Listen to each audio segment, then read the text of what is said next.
guys, it's Danny. Welcome to a new episode from our Myth or Truth series, arguably my favorite series. I really just love going through the comments, reading your comments, and then answering them live, which makes me want to make a monthly series, like a Q&A, not a myth or truth, but just a series in which I answer your questions, or if you don't know how to do something, maybe I can explain. Maybe we can include Instagram and some pictures, things of the sort. But if you're interested in a Q&A series, maybe a monthly longer show, let me know in the comments. I am up for it.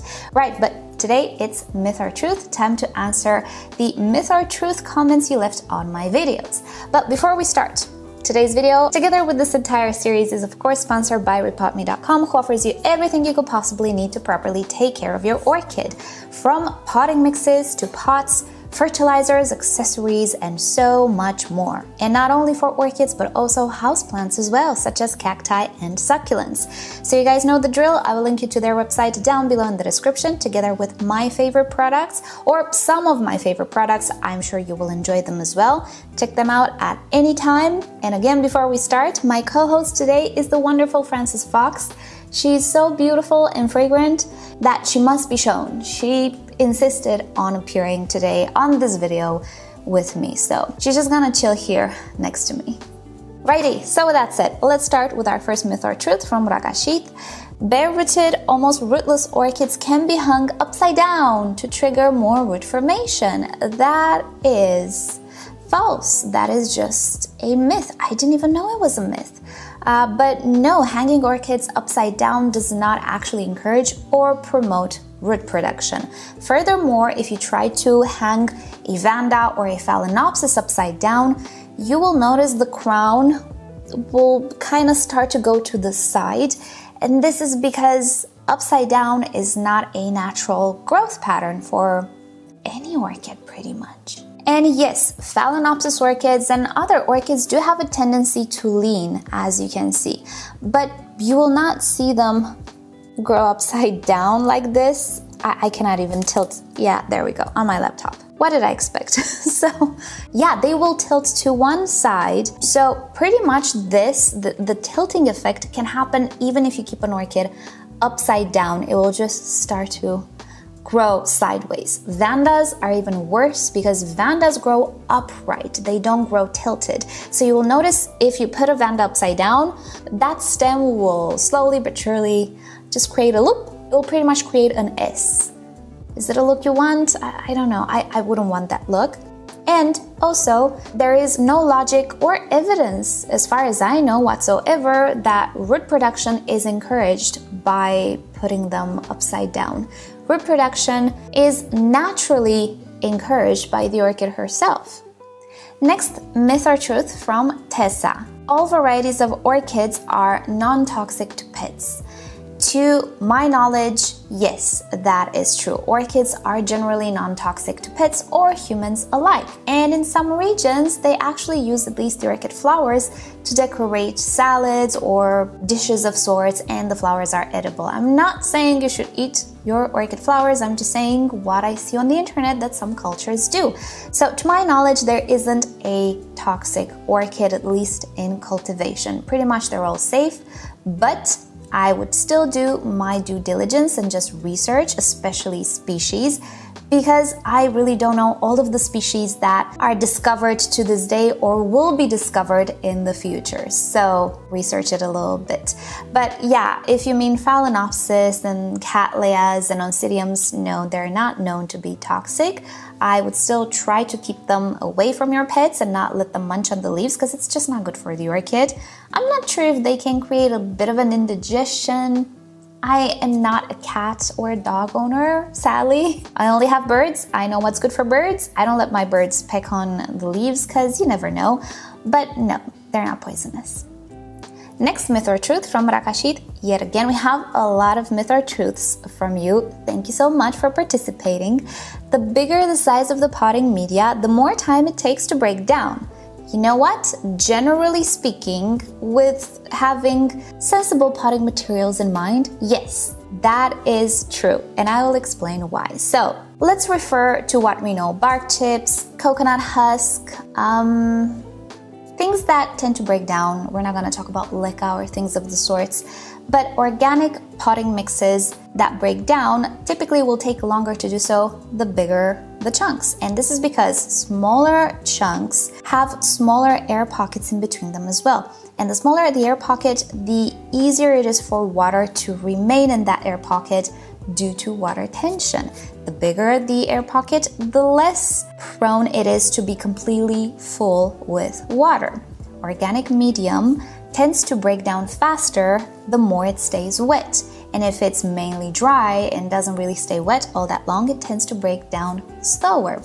So in the case of big chunks of medium, we're gonna have big air pockets as well that will just completely be full of air. That's why a lot of people like to use them with Cattleyas, Phalaenopsis, even Vandas, while the smaller size potting mix have very, very tiny air pockets that can actually be filled with water. When we run water through the pot, that water will just hang on into that air pocket and will not release it until maybe a few days later. That's why we use it for oncidiums or water-loving plants. So again, being sensible about it, and of course taking into account environmental factors, the nature of the material we're using and so on and so forth, the quality of it, yada yada, all that fun stuff. It is true that generally speaking, the bigger the potting mix is, the slower it breaks down.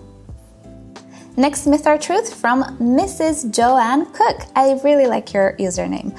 So Tolumnias need a rapid wet-dry cycle to grow well. They need to be thoroughly soaked wet in the morning, but dry out by the evening to thrive and bloom. Well, that is false. And I know, a lot of articles maybe still mention it. I think they're the more old school articles or just people repeating what they learned many, many years ago. Yes, I know that this was at least 10 years ago or more the common knowledge or the care requirement for Tolumnias. But let me just get a Tolumnia. As many of you know, I do use sphagnum moss for my Tolumnias because who has time to water every day and make sure that these stuff dry until nighttime pretty much at all times of the year? It's impossible. It's really impossible. Unless I grow them mounted, I will never achieve that. And growing mounted orchids in this climate, it's just so frustrating because they dry so fast, even with daily watering. So because I can grow them in full sphagnum moss with a layer of bark at the top, don't worry if you don't see the moss, it's there. Maybe you can see it at the bottom, maybe a little bit. So yeah, I grow them in sphagnum moss and I worry not if they dry or not. And in the winter time, I actually water my Tolumnias every 10 days. My goodness, yeah, I do. I don't care. I do. In the summer, I cannot get away with 10 days. I will water them every 5 to 7 days. And yeah, my Tolumnias grow very well. Now, if you do have a schedule where you water them in the morning and they're dry by nighttime, will they do bad? No. It's not a question of if this is going well, the other methods are never gonna go well. No. Orchids are adaptable. They will adapt to a certain regime to some extent. I'm sure people grow them mounted and they grow chef's kiss, beautiful. So there isn't one way of growing things. Any epiphyte setup can work with them, but one thing's for sure, that myth about them drying out by nighttime it needs to go. It needs to go because it's creating confusion and people avoid them because they think, am I gonna water every day? Can I assure that they're gonna be dry by nighttime? No, forget about that. Just buy the plant, treat it like an oncidium, and there you go, enjoy. Next myth or truth from Rakashit again. Red spots on newer leaves of orchids indicate potassium deficiency. That is obviously false, but wasn't it magnesium deficiency? I know it was trendy to think or to claim that reddish hints or reddish spots were a magnesium deficiency. Did we move on to potassium? I mean, it doesn't matter. They're both myths. And let me just find somebody who's red. Hold on.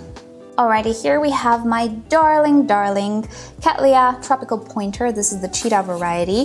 Whenever this one creates new leaves, they typically have a few purple freckles or streaks or coloration, even the sheath does. And this is simply because this orchid is spotted. The flowers are purplely spotted. And this is not the only orchid that does that. There are also Phalaenopsis which do that. And also it depends on the parentage. They might have totally different colored flowers But somewhere in their parentage, there is an ancestor, a species that has purple flowers or purple specks, and that trait simply passed on to the hybrids. Keep in mind though that not all orchids that have purpley freckled flowers will also have these purple freckles on their leaves. There is a high chance they will, but sometimes they will not. It's just not a rule. So I would definitely not worry about these pretty little freckles. And by the way, some orchids produce them a lot, like the Jungle Eyes. Oh, she is purple. The stronger the light typically, the more freckles she has as well. But that's just because she has a spotted or purplely spotted flower. And since I know that I'm using a fertilizer which does contain magnesium and potassium, or insert nutrient here, I know I'm using a, let's say, full menu fertilizer. There is absolutely no reason for this orchid to have deficiencies. Furthermore, the potting mix that I use, and by the way, it's again sphagnum moss with a top layer of bark. Both sphagnum moss and bark are slightly acidic naturally. So the water that remains here will get that acidity, will have a pH very, very similar to the potting mix. So it's not a question of the orchid not being able to absorb certain nutrients. It's not a question of me not dosing a good fertilizer. It's a question of genetics, and I assure you, the vast majority of people who have freckles on their orchids are just dealing with a genetically prone orchid to have freckles, not a potassium deficiency or magnesium or whatever, especially if you're dosing a good fertilizer. Now, if you don't use a full menu fertilizer or no fertilizer at all, or an organic DIY whatever thing, you might have deficiencies, but I don't think that red coloration is an indication of potassium/magnesium deficiency. It kind of looks different on orchids since they are just so good at preserving and actually using their resources. They can actually, quote unquote, shut down some things in order to conserve themselves. So I have never witnessed very stark deficiency symptoms. You know how sometimes some plants might get very, very discolored growth if they don't have enough iron or enough nitrogen. You will not see that with orchids. I will make a claim.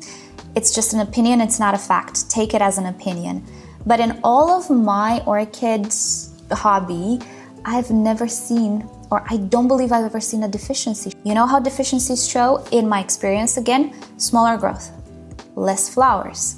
I've never seen something like, oh, there is this discolored leaf, it must be a nitrogen deficiency. Never, never. And if I had discolorations, they were typically other stuff like pests or some fungal infections or viruses as well. But other than that, I cannot full-heartedly say, yeah, my orchid is deficient of nitrogen because it has light-colored growth.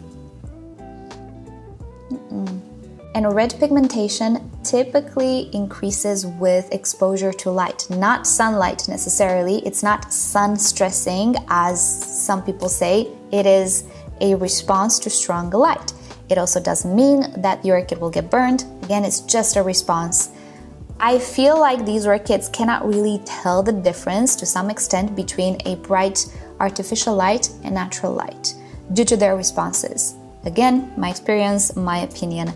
But I don't think I've ever truly saw a deficiency. Maybe I thought I did, but then thinking back about it, no. I feel like deficiencies with orchids will primarily show as poor growth, poor flowering, slow growth even, but not spots, freckles, discolored new growth, and things of the sort. Oh, in case of Cattleyas, maybe, although I haven't experienced it, maybe they will show a calcium deficiency in the form of blackened new growth. And I say that just because there's the article in the American Orchid Society, and I respect what they say, although sometimes they don't get it right, very infrequently. But I respect what they say. I haven't experienced it myself, but if they say it, it could happen. Other than that, I don't see it. And again, you see, it's about a new growth that simply dies off. It's about growth. It's a growth-related symptom. It's not a visual representation. Did I make sense? Let's move on. I feel like I blabbed a lot about it, but I don't think I've ever seen deficiencies on orchids, and it's not because I always gave them the correct food. No. I think the deficiencies were growth related, not visually related. Let's move on. Next myth or truth. This is a good one from Vanda Shaw. I love you, Vanda. Did I tell you that I love you? I just do. In case you didn't know, just wanted to tell you. So, truth or myth, if your orchid is potted in sphagnum moss, you shouldn't fertilize it every time you water. Good point, right? Because it may cause the roots to burn since moss retains water and past fertilizers longer. Good news, it's false. Let me explain. Yes, I have a ton of orchids that do this. The aerial roots are growing so well. I have a ton of roots inside the potting mix as well, but all the aerial roots are branching and doing nice. It's not humidity, it's the moss that hydrates the orchid so well for me that it has energy to put this out. It's not humidity, I didn't change anything. Anyway, so why do fertilizers sometimes burn roots? Is it because the concentration of the salts in the water is big? No, it's because when they dry, and they're excessive, they're not picked up by the orchid. When they dry, they leave behind those salts that were diluted in water. And some of the salts are hygroscopic, which means they absorb moisture. Have you ever used even the MSU, and after a while, if you don't close the lid properly, it's gonna become a little bit damp, a little moist? Yeah, that's what I mean by some of those salts being hygroscopic. And all fertilizers can do that, even if they come already dissolved, even if it's a liquid fertilizer. They will dry as salts, even sometimes if they are organic fertilizers. Some of those components, when they dry, they leave behind a salt residue. And that residue can be very acidic, it can be hygroscopic, and start to absorb moisture from wherever. And if it dries on a root tip, then it absorbs water from the root tip and it burns it. So the problem with fertilizer burn is when it's dry. Now, sphagnum moss is a very interesting material because it tends to stay much more evenly moist than bark. If we water a bark pot with a certain quantity of water, we will see that most of that water sits on the lower level and the top is kind of dry, and in a few days it will dry very much at the top and be very wet at the bottom where all of that water sits. Sphagnum moss doesn't really do that. It kind of always absorbs that water and distributes it as evenly as possible. Now, because moss tends to stay wetter for longer and more even, no matter how much fertilizer it actually has, it will not start to burn the roots. I don't know if that could be audible on camera. You know what that little sound was? If it is, I'm gonna enhance the audio. That was a fish. I have sparkling gouramis and they do noises, and it's the cutest thing because sometimes I feel like the aquarium is cracking, but it's not, it's just the fish. Sorry, got distracted. Being that it stays wet for longer, it allows the orchid to have a longer time in the presence of dissolved nutrients or dissolved fertilizer, which is the only way in which an orchid can absorb the nutrients. When it's dry, it cannot absorb it. It will just deposit, burn the roots maybe, depends. So the more dry deposit, the worse it is. But if the fertilizer is still moist around the root can pick it up, it can absorb it. So we have a longer exposure time of the roots being able to absorb that nutrient. That being said, did I ever have issues with burnt roots in moss? No. I had issues with cyanobacteria burning or damaging roots. That's a totally different story. To get back to the point, we even forgot the point here. You shouldn't fertilize it every time you water because it may cause the roots to burn. False, I fertilize with every watering. But if you feel that you'd be less concerned, you can definitely do some waterings without fertilizer, and that is absolutely fine because yes, indeed, if there's any residue, any nutrient left, if you just use plain water, you're gonna redissolve it and the orchid can pick it up, and that's absolutely fine. For the most part, I do use fertilizer at every watering. I also, with some of these orchids, use slow release fertilizer. I never had issues, especially inside the pot where things stay moist. There's no burning, nothing of the sorts, not even at the top where theoretically we have the bark that can actually accumulate deposits. I don't seem to have issues, so that's how I stand on sphagnum moss. There isn't a wrong or right way.